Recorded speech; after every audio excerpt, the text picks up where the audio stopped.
This is in no way my attempt to justify my comic book obsession. And this story, I really, really like. Artwork, the storytelling.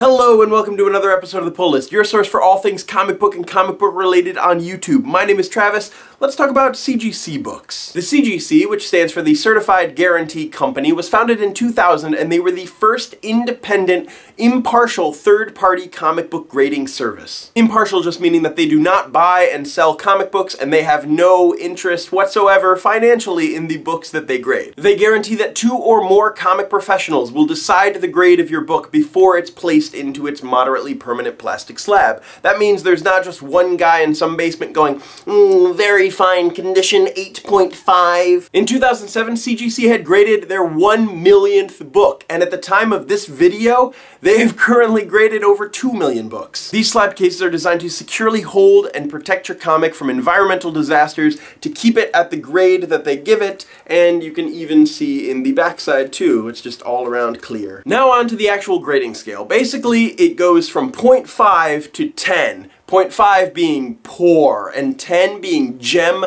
mint, hot off the presses. Nobody's probably even touched this issue. There are no flaws or errors or defects whatsoever. It is perfect. Very, very, very few books are ever graded 10, gem mint, or 9.9 mint. And since 10s and 9.9s are extremely rare, if you get back a 9.8, that's excellent. 9.8 is near mint mint. 9.6 is near mint plus. 9.4 is near mint. 9.2 is near mint minus. And 9.0 would be very fine near mint, and it goes down from there. Very fine, fine, very good, good, all the way down. And usually increments of 0.5. I'll include a link down below with a reliable grading scale that you can see what makes a comic fit in that grade. If you want to submit a comic to CGC, there are a few ways you can do that. You can find one of their authorized member dealers, and they're set up to accept books from individuals and submit them on their behalf. Or you can join the CGC Collectors Society as a paid member and get a whole bunch of perks on the website, and be able to submit your books on your own. They also have what's called on-site grading. CGC has been showing up at a lot more conventions lately, and they'll have a booth where you can just go and bring your books and say, I would like to get this graded, please, and you can drop it off to have them graded, and they'll just ship it back to you. In 2001, CGC started a process called Cgc Signature Series, which is on-site witnessed signature confirmation. So instead of getting a little piece of paper as a certificate of authenticity that this thing was signed by this person, any CGC book with the Signature Series gold label means that a CGC employee witnessed the book being signed. And right at the top it'll say who it's signed by and when it was signed. But that's not to say that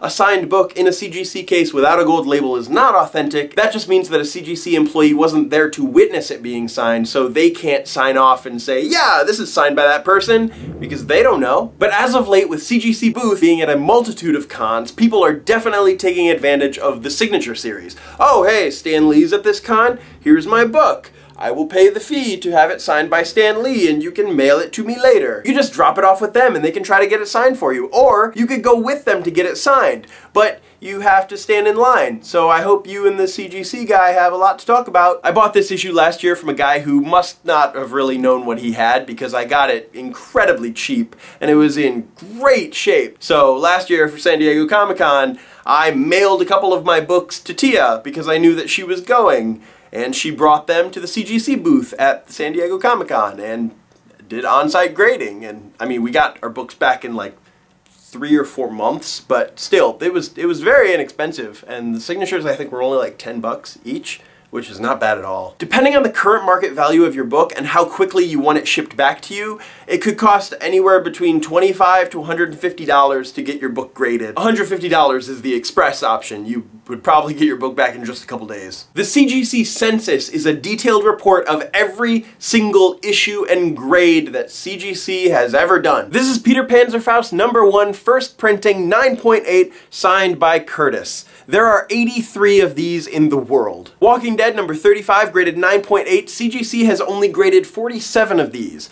But it's not nearly that expensive of a book. I know a lot of you don't collect comic books, and even fewer of you must own CGC books, but if you have some, I would love to know what they are and the grades, and if you do collect comics, what are some books that you might want to get CGC'd? That's it for this episode of The Pull List. Thank you for fueling my comic book obsession, and you will see me soon.